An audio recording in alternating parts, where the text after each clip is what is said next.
Hey crew, it's Pitt, and I'm back with some more MBTI.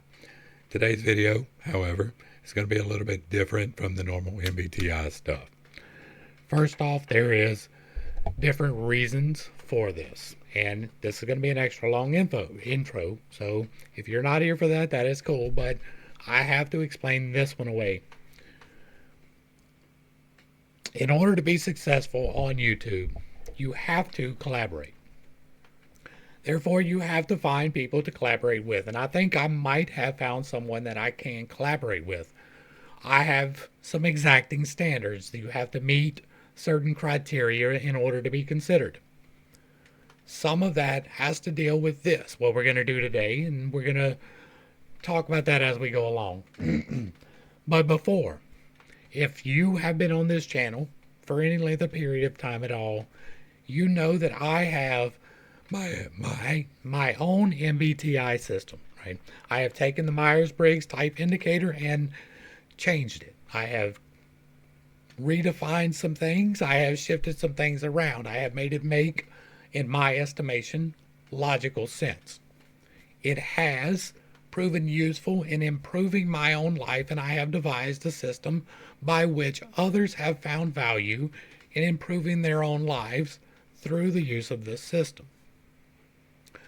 I personally use it mostly for my own personal development, but sometimes I use it to make decisions.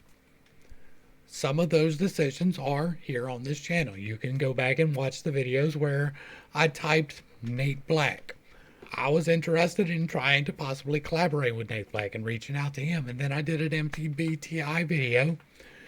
And while there is not a type that I won't work with, I can judge your maturity in your stack once I know your stack and see generally whether or not you're in a position where I want to be associated with. I did the same thing for the Patrick Bet David podcast, and for various reasons that was also discarded.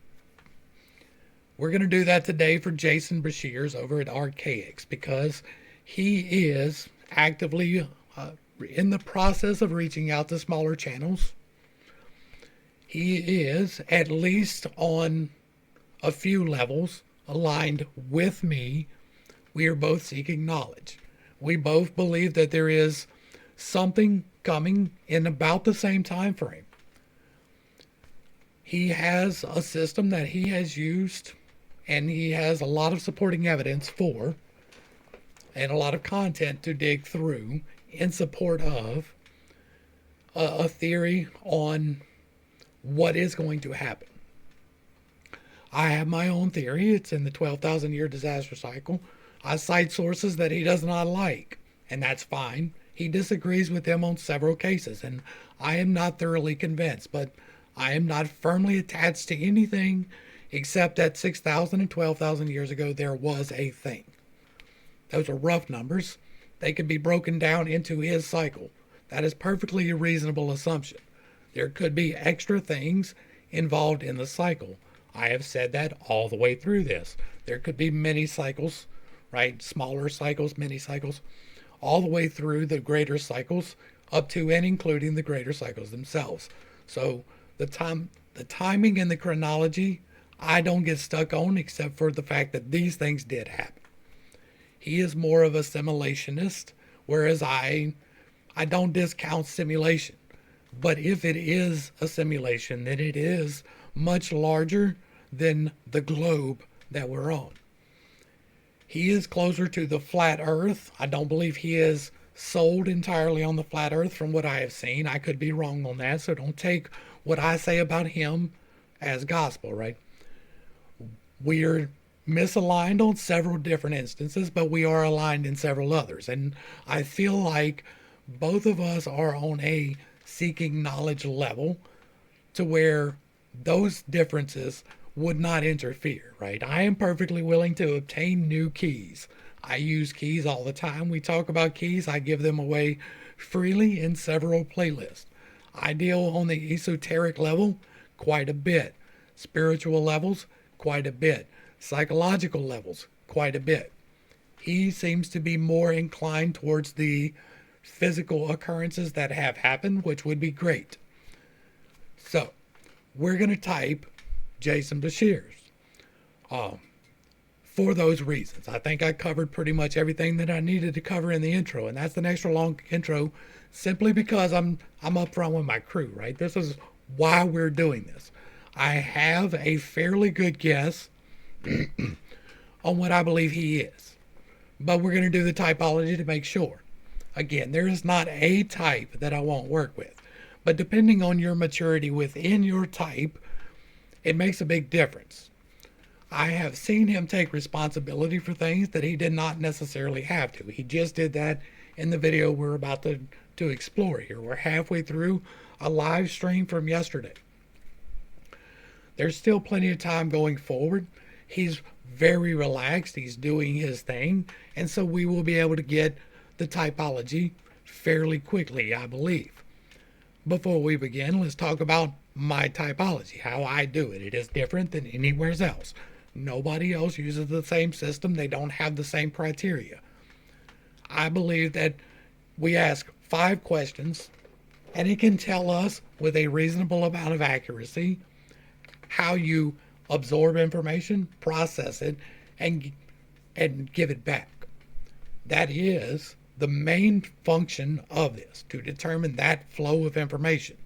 There are several other things that are revealed through that flow of information.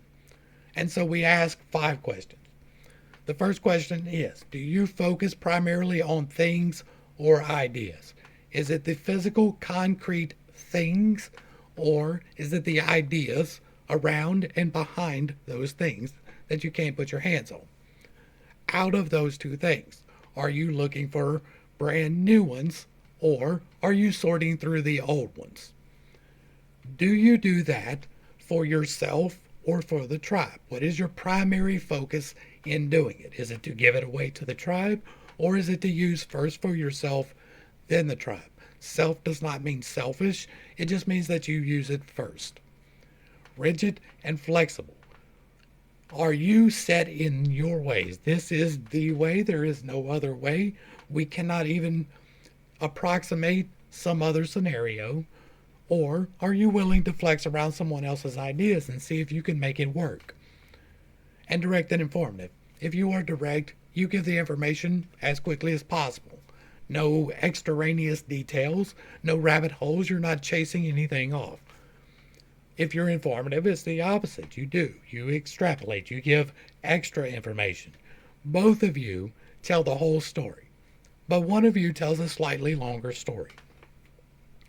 Those are the 5 factors. They play into this type grid, and it lets us know with a fair degree of accuracy how the information is processed and given back. These are the indicators that we will be looking for as we go forward in this, right? So that's the questions that I am asking. That is what I am looking for so that we can type, and we will talk about type on the other side of that. So now let's dig in and see what's up with Mr. Jason Bashir's. And this is a live stream, not an interview, so it's not going to be as quick. Possibly he takes a couple of breaks. I apologize for it, but I will not be editing it out for the sake of continuity in the way that I do things.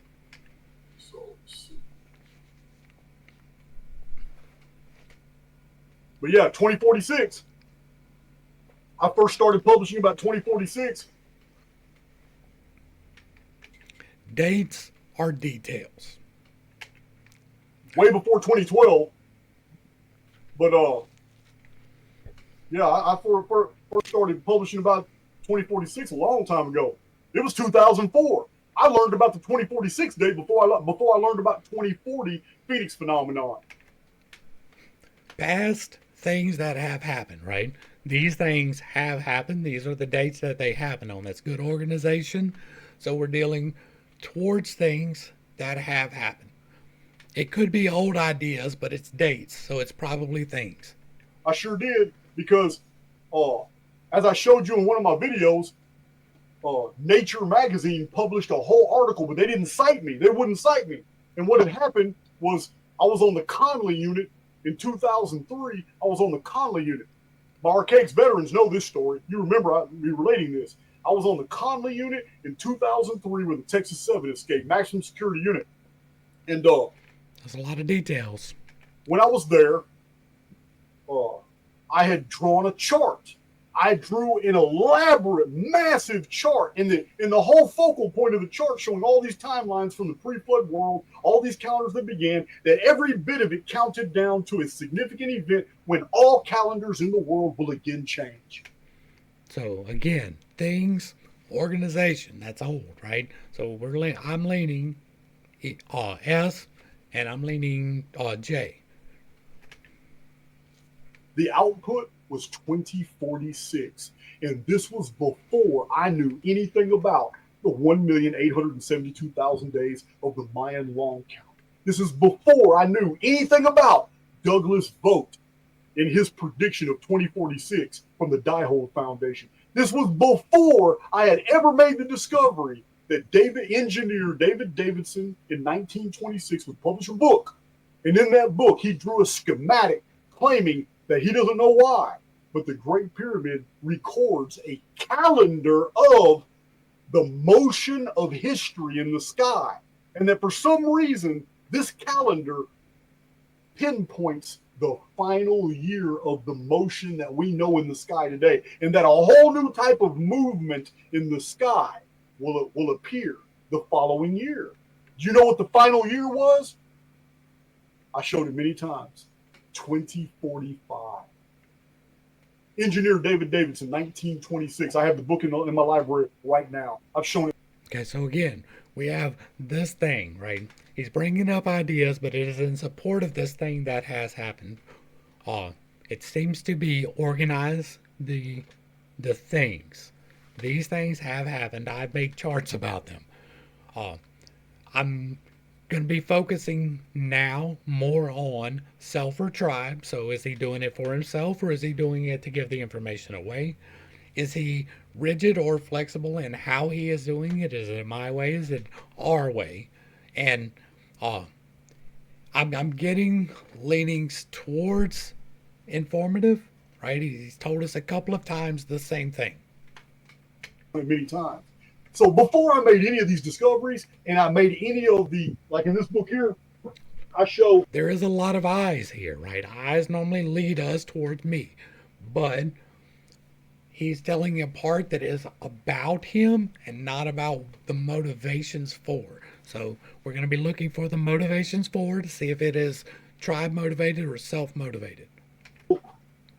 I have a whole chapter on 2046 where I show isometric projections, and I teach you guys how you can use history, how you can use Chronicon with a calculator. That's a little bit of tribe, right? That's a motivation. I teach you. That's a motivation. Going forward, backward in time to predict future events. I got a whole chapter on just 2046, showing exactly what's going to happen in 2046 based off all of the rectilinear measurements and palindrome sequences connecting 2046 to other historical disasters, other events in history that were disasters. Like that's pretty concrete, right? We're talking about drawing patterns. Again, that's leading towards the things, and it's leading towards the organization. Like he's very much things organized. And like I was already leaning that way, but we're definitely getting that confirmation. We've had one tribe motivator. We haven't had a whole lot of rigid flex talk. So I provide so many examples that it's irrefutable. It's a little bit towards the control, though. And to show you that 2046 is not an anomaly, I did it for 2040 as well.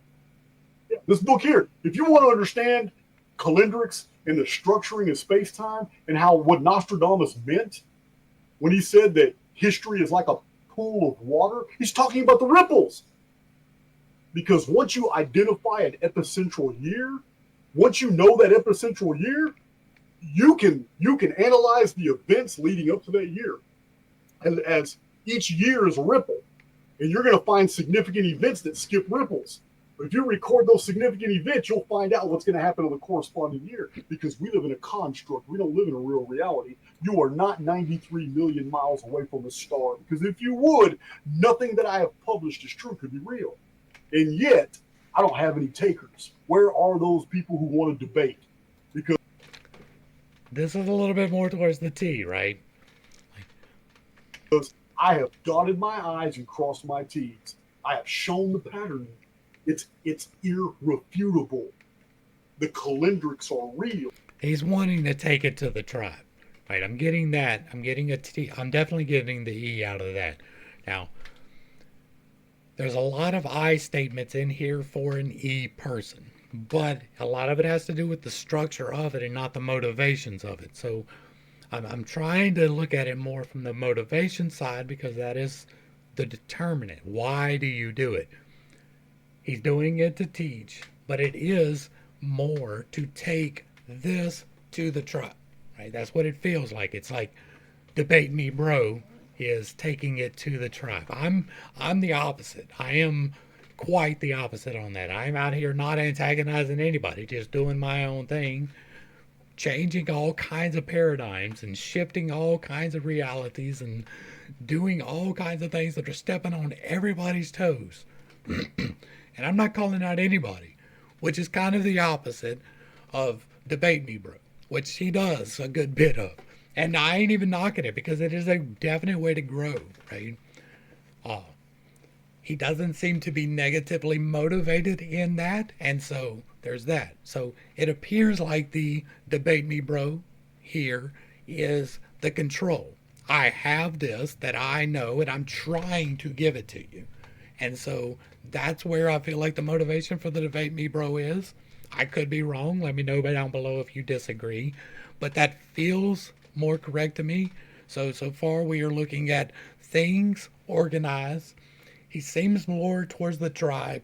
He is more control, which is rigid, and he is a little bit informative. Not necessarily overly informative, but it does seem to be more extrapolative.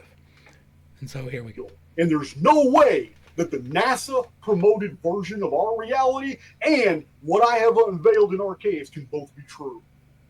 They cannot both be true. They cannot coexist because everything I've shown is that we're in a perceivable, programmed, and predictable reality. I wouldn't be nailing all these predictions if we weren't. I want to see predictions like that. I want to see that in specificity, right? I don't want to have to dig through 4,000 videos because I've watched a lot of Jason's videos. I have watched a lot of them, probably a good 30 or 40 hours worth, and I don't have all of the information yet, right? That's one of the reasons why I lean towards informative for him too, is because like I try to be concise in mine. I'm a rather direct person. He seems to be more extrapolative, right? There's chasing the rabbit holes, reiterating the same thing, and it can be a little bit tedious to try to find the spots. So I would prefer if I could be pointed towards, well, here are the predictions, and here are where they came true. That lends a lot of credence. So, what I'm trying to tell you is what is true somewhere is probably true elsewhere as well. That is and true. And if it's true for the events of world history, which obey the same mathematical structuring as the days of a man's life, the days of a woman's life, then all you have to do is apply my historical analysis to the days in your own life. Start recording these things.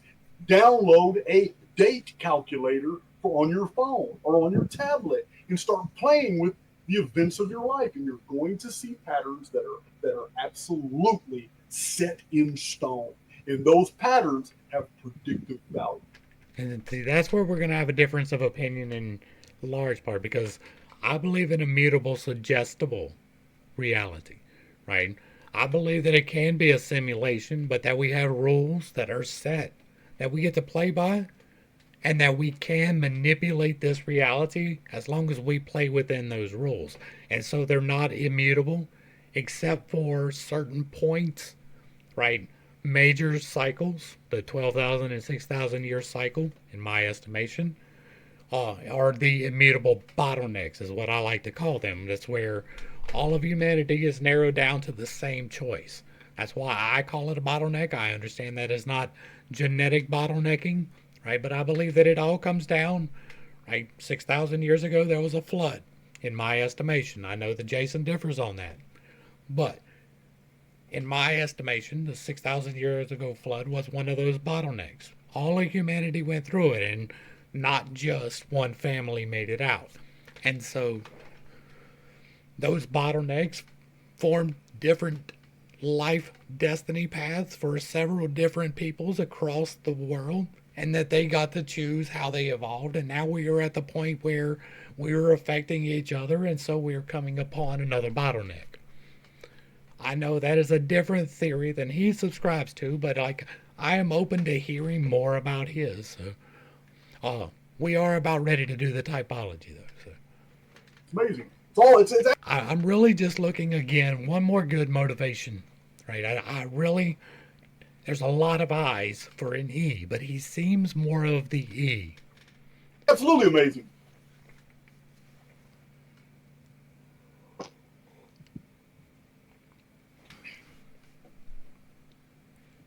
Yeah, thank you, Nancy Neal. You're right. We Geminis do get into the details. But I'm a Gemini too. I don't lend as much credence to that as most people do because of what I do with the MBTI. As I was telling Dawn earlier today, it comes at a price. It comes at a price. It does. My community already knows I have the ability to take a tremendous amount of data, put it all together, collate it in my mind, and I'm able to relate it to you in its most simplified forms, to take very complex material and so that you see pictures of your mind of what I'm trying to convey. There's my motivations. I've become an expert. That's what I was looking for. I'm very good at it. I admit that. Like, it's not about the I statements in this. He is doing it with the motivation of dissemination. Right? I do it with an I, right? I am the guy who is doing it for me. And then I give it to you. I give it to you freely, but it is not for you. I do it for me. Right? I've been clear about that the whole way through everything. I am very much an I. I'm going to get my use out of it before I give it away.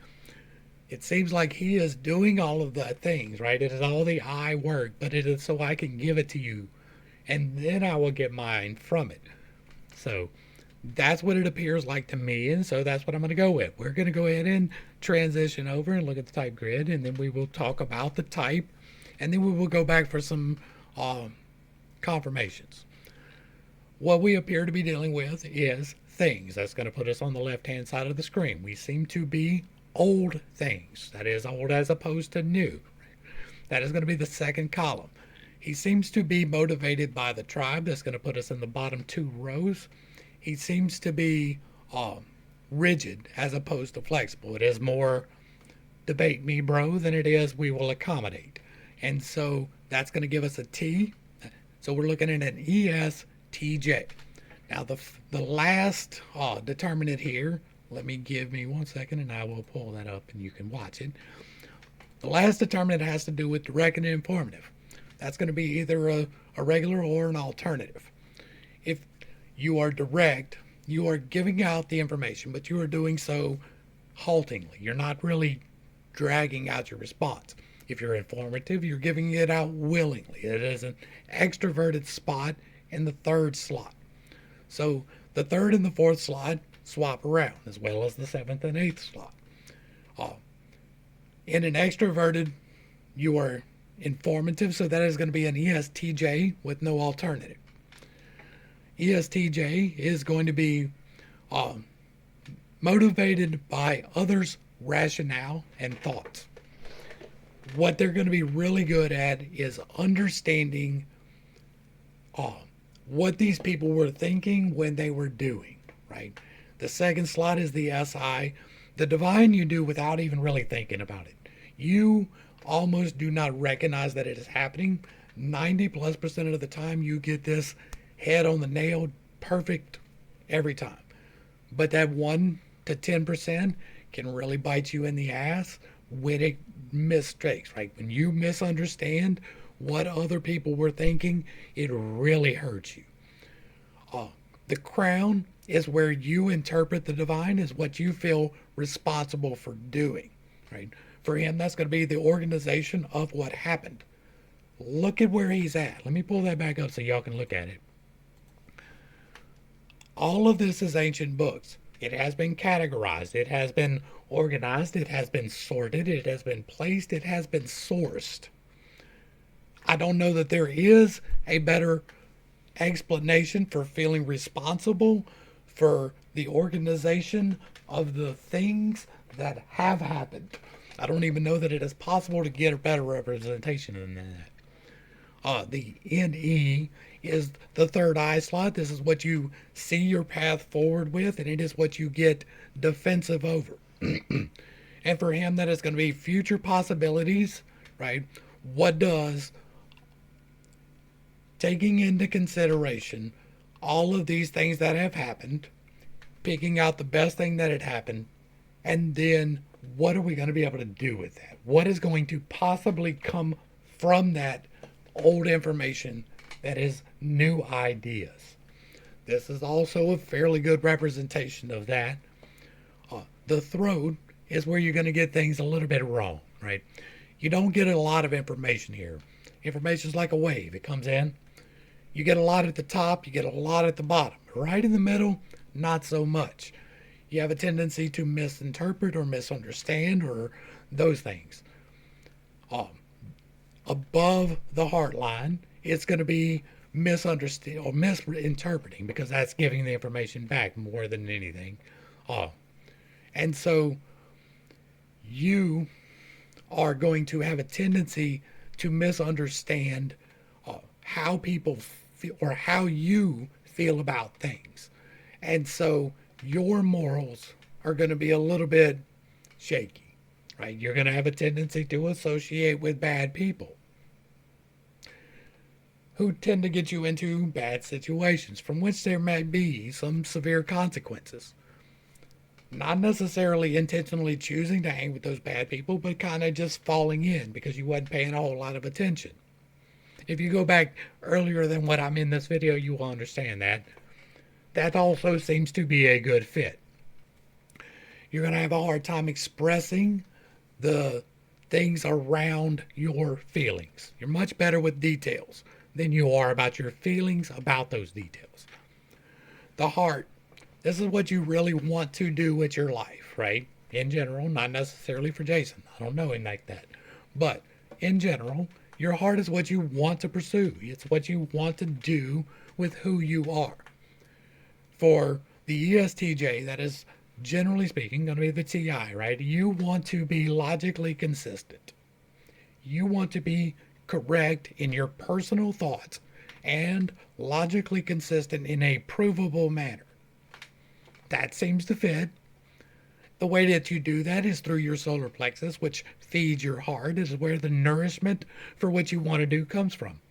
That is going to be getting new data sets, right?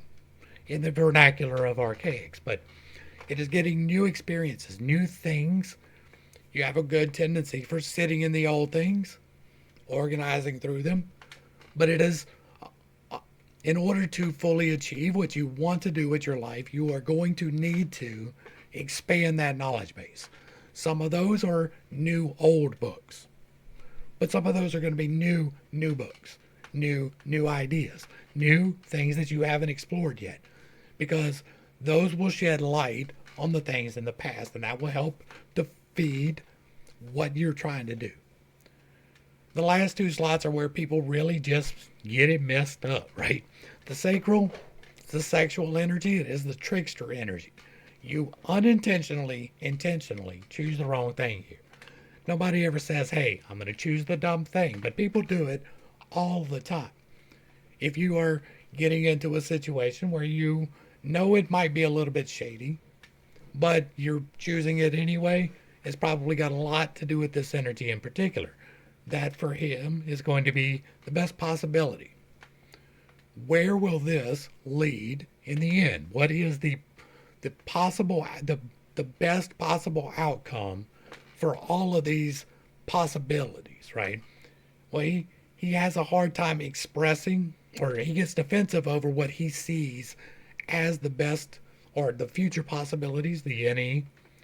And so he doesn't really see them because he is too resistant He is pushing back too hard. He is too defensive against the other people's thoughts about the ideas that he's going to have a hard time narrowing down to the actual best idea.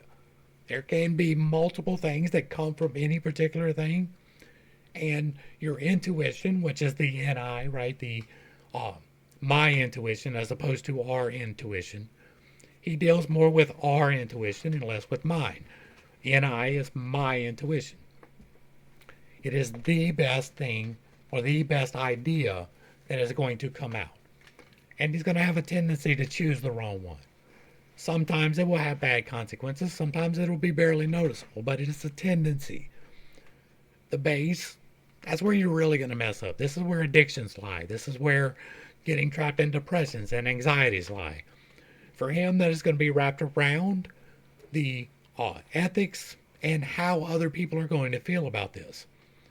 Now, he's going to get it wrong. He's going to bowl into it in the exact wrong way. He's going to come off as abrasive. He's going to come off as pushy. You can see evidence of that if you watch Jason, right? I'm very flexible, so I'm able to accommodate those type of things and not get offended in the way that some other people were.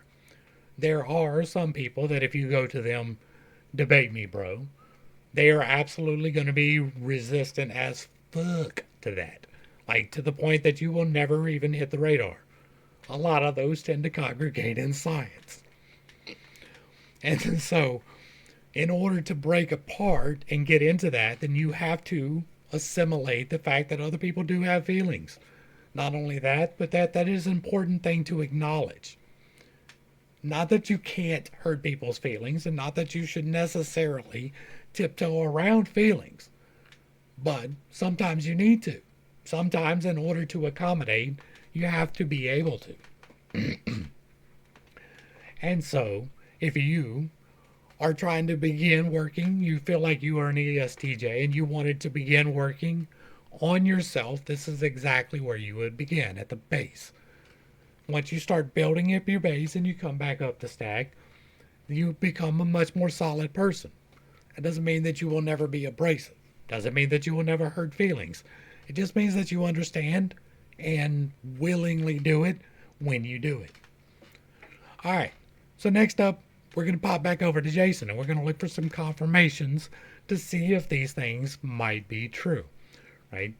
Once again, I didn't do it in this video because of the extra long intro, but I normally start off with, this is not a medical diagnosis. I am not saying that Jason Bashir's is absolutely this thing. I'm saying that this very small snippet that he has allowed the internet to see seems to lead that way. That is a very important distinction, right? I am not saying that I am some licensed professional who can absolutely help you. I have used this system for myself. Other people have used this system for themselves, but I do not hold a degree and never will. I piss on degrees. The peer review system is shit. Academia, in large part, has failed. And so I'm very anti-authoritarian on that. It's part of my stack. All of that to say, this is not a medical diagnosis. This is tendencies. It is meant to be used for self-identification primarily. I use this in this context to see how mature someone appears to be in what I perceive of their stack before I associate with them. It has led me in good directions and it has kept me from a couple of bad ones. So, now, confirmations. But I'm going to tell you now, it comes at a great price. My dad, people in my personal life, Dawn, they know that I'm so hyper-focused on concepts, on presentations that I haven't done yet, but I'm building in my mind, that I routinely miss my exit. I routinely come back home with grocery items that I didn't even leave to go get, and the items that I went to go get are in the bags. I routinely forget to do things that I'm supposed to do. The ordinary, mundane things in our daily lives that you guys are expert at remembering and you're very responsible, I'm terrible at it. If it wasn't for friends or family, I'd be in a lot of trouble. I would. It comes with its compensations. That's all I'm saying.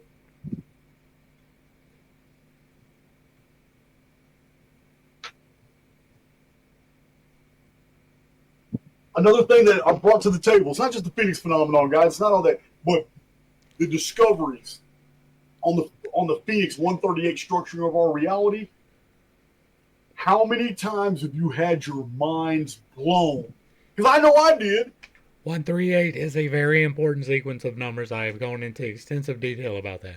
Before I brought it to your attention. How many times have you had your minds blown when I showed you historical events and how the 138 structuring is even found in other dimensions of arithmetic? When I divide or multiply 138 by pi, 3.1416, or 5, the golden mean, 1.618. I have not dug into that because, generally speaking, I hold to the firm belief that if you have to do complicated mathematics, then it's good for mathematics, but it doesn't hold a whole lot of meaning in other parts. How many times have you had your minds blown? Because I know I did when I show, oh my God, look, I still get 2040. I still get 2040. When I look through a But I am willing to be enlightened. different dimension of arithmetic. It's because we don't live in the world NASA presents. We don't. We can't. The Calendrix videos I have completely collapse the entire uniformitarian NASA narratives. I haven't seen that. Is not the world. Like, I'm 30 hours in, I have not seen that. And that can be some NI-sacral right there. Right? That's why one of my mantras, our world is not what you think. It's one of my mantras. What it is. So in some of the future presentations that I'm about to do, I'm telling you now, some of you are going to be shocked into paying attention. I'm going to use Chronicon. Hook me up. I'm here for the information.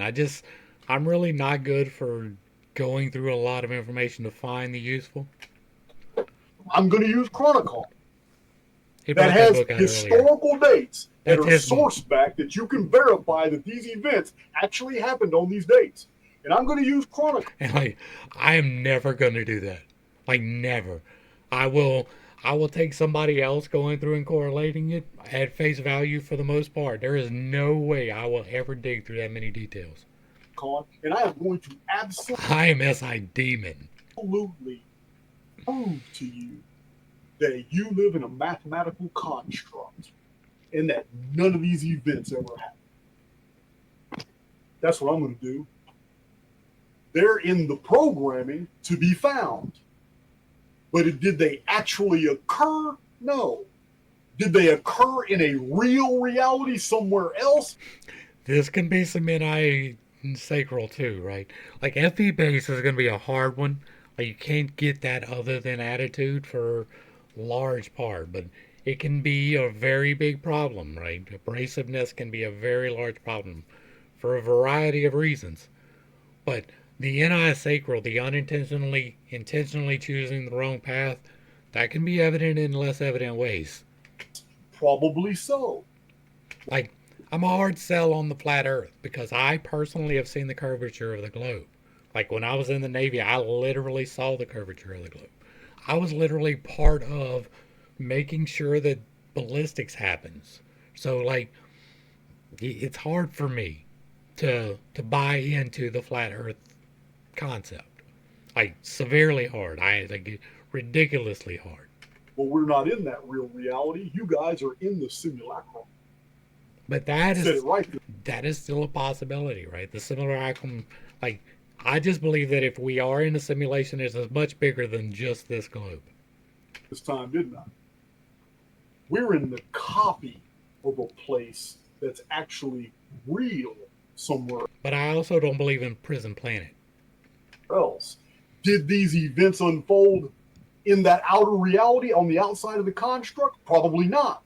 But they probably occurred in previous sims right here. We definitely need to have a timeline talk. Like, I'm not getting a whole lot of confirmations on this, right? Like, I like to look at the actual function for the confirmation. So I'm looking for some other people's thoughts and rationale, and it's not about that yet. I'm looking for what has happened in organization, and we ain't really getting that. Well, we are getting a good bit of that. So In Archaics, we have explored the origin of race, and we find that the and we can definitely get some defensiveness behind all of these ideas. uniformitarian model is wanting. If we lived in the natural world as presented by the uniformitarians and the NASA version of reality, then there would be no mysteries. There would be no missing links. There would be no ooh parts, no out of place artifacts. Like, I don't believe in all of it, but I believe in some of it. There would be no archaeological anomalies. There would never be anything that we couldn't fit into the paradigm. That's not what we have. We have races and species that appeared here that are inexplicable. We have biospheres, evidence of biospheric activity in the archaeological record, but the biospheres themselves don't exist anymore. Therefore, uniformitarians, which remember what uniformitarianism is. Uniformitarianism is the admission that the world is natural, physical, and events unfold in hundreds of thousands to millions of years, and that changes are so gradual that that's why we can't see all the evidence of evolution and natural selection and Pangaea, panspermia, and all that crap. That's what it is. They literally created a model that overwhelms the senses with nonsense in order that you can't put it together. And every time they come across an anomaly, they have a moron like Leakey, who is an anthropologist, who creates a whole new narrative called the pre-pottery Neolithic, and then uses that as a standard to date all other Neolithic sites, when it only applies to the site she was at, and not any other sites. I agree. There is severe problems in academia. I'm going to go ahead and start wrapping this up because we are getting long, and I feel fairly confident, right? I did not get the confirmations that I would really like on this, but I feel fairly good about the ESTJ. He seems like a really good fit for this. And again, it is dealing with other people's thoughts and rationale, right? Taking in all of their thoughts and rationale and filtering it through the responsibility of the best thing that happened, the actual best thing, right? The thing back in the past.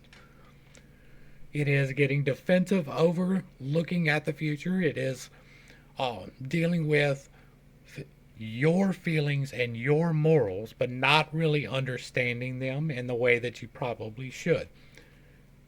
You want to be logically consistent. You want to get the new experiences in order to feed that. But you have a tendency to misinterpret the correct idea and to shit on people's feelings. And that is going to be severely restrictive. Now we're going to talk one more time about why I am doing this. I am in this to grow, right? Both in YouTube, which is a thing, right? The YouTube is not the final for me. I have plenty of other videos about where I am planning on going with this channel and what the goals and all of that are for me personally and the various ventures that are to come. But I am absolutely in this to grow. One of those ways is through new people. Collaborations are a big part of growth in YouTube, and not everybody is somebody that I want to collaborate with. I have found that. I'm going to look some more, but it appears like Jason is mature enough in his particular stack that he would be someone with whom I could be sharpened, right? I am looking for people to sharpen me in the same way that I am looking to sharpen people. I am here to get better. I am self-motivated. I want to be the best me that I can possibly be, and that includes getting information that I do not always agree with and considering it. I do that all the time. I have playlist about that. And so that is in large part what I'm doing here. I wanted to see if I was compatible enough with his type and if he was mature enough in his type for us to even have the type of relationship that I would be looking for in that situation. Not saying that we would be best friends, but he is actively looking for seekers of knowledge in the smaller creator community. I am in the smaller creator community. I am a seeker of knowledge, and I am this one. I am an INFJ.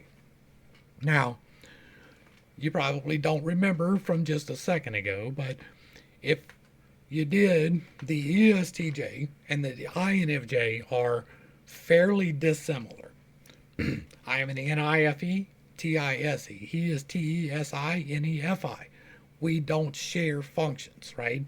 None of our top stack are the same. They are arranged in different orders, so we're not exact opposites. Because if we were exact opposites, that would be bad too, right? Not that you can't work with somebody, but it is extremely difficult if you cannot at least conceptualize where they're coming from. And that's what happens on the opposite ends of the spectrum.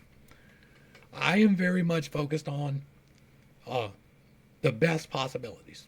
I want everybody to have the best feeling because we live by the best ethics. I like to be logically consistent. I get very defensive over that. You can go back and watch my videos. If the logic isn't there, I'm going to call it out. I am a breaker of narratives. I rearranged the entire MBTI system because it didn't work. That was not fun. I sat in a dark room for like 6 months staring at a freaking chalkboard, trying to arrange things and understand how people's minds work. It's what I do. That is how this stack works. But this particular stack can be sharpened by people who hold different things in the same in their stack, right? So people who have the opposite viewpoints are good to get information from. We're not opposites, me and Jason. We are not the same, but we're not opposites on any particular point to exclusivity, I believe. And so I don't believe that we would be corrosive. I believe that we would sharpen each other. That is my goal for this video, right? I'm going to tag him in it. I always tag everybody in everything. So I'm going to tag him in it so that maybe he sees it, maybe he doesn't. But regardless, I'm putting the energy out there. This is what I do. Right? We investigate things. We look at situations. We talk about real life things that matter. We don't really talk about the politics of day-to-day life, like celebrities and stuff. We do talk about politics, like real shit that matters. Who is actually going to be making decisions in your life? We talk about that. But you don't see me gossiping about the celebrities. You don't see me chasing that type of thing. That's not bringing knowledge to anyone. I don't waste my time on that. I am here to get to be a better me. I want to be the best me that is possible to be. I want to be reasonably intelligent and physically fit. I am currently working on that. I am literally honing myself, and I am at the point where I need someone to hone against. Right? I need to be able to have discussions with people who can actually think about things in very real terms, who have some more knowledge than I do. I'm not ever going to read all those books, right? I'm just now getting around to the books I'm reading to you. Like, I know the ideas and the concepts. I've come to many of the conclusions myself, but I'm never going to read all of those books. So Jason's a great resource for me. He's read all of them books. I read a lot of fantasy books. I read a lot of fiction. I'm never going to read that, right? We're built different. We think different, and that's good. That's the type of community that you want to grow. And I'm not saying that me and Jason are ever going to be best friends. We may never even collaborate. This may be a completely spent energy, and it's never a wasted energy, but it may never hit the target that I am aiming at. That's fine. That's how the game works. That's part of what we do. I talk all the time about things that nobody's ever going to see. I make videos knowing full well it's going to get 5 views because that's the only crew members that's going to watch it. Hopefully, I brought a little bit of enlightenment, not too much confusion, and a little bit of levity to something, right? I wouldn't say a set of topics because that's not what we're doing here, but hopefully I helped you to identify some things within yourself, right? That is the goal, first and foremost. To help you to identify things within you that you want to change. Not that I want to change, not just your spouse wants to change, but that you want to change within yourself. That's the goal of infinite integrations. It's not for me to tell you what is right or wrong. It is for you to determine that for yourself. It is a toolbox to help you get rid of depression and anxiety. That's what I do. If you like what I'm doing here, well, first off, y'all make sure y'all get back and watch the entire video. The link is down below. Get the context. See whether or not I am correct. Always go back and get the context. Always go back to the source material. Always do the research yourself, even though I won't. Like, I'm trying to do it publicly, so I have to. I'm held to account to the crew. That I am at least doing the research on some of it. Go back, watch the video yourself. Give him a like, share, and a sub. Throw him a comment. Let him know if you agree or disagree. And if you like what I'm doing here, do the same for me. Give me a like, share, and a sub. Throw me a comment. If you agree or disagree, if it stays respectful, it gets to stay up. If you really like what I'm doing here, hit me with the super thanks, because I am not a communist. To the crew, thanks for hanging out. I appreciate every single minute that you are here with me, and I am praying for you every single day. Until next time, I love you. God loves you. You are perfect, whole, and complete just the way that you are. And this has been Pit Steak. Peace.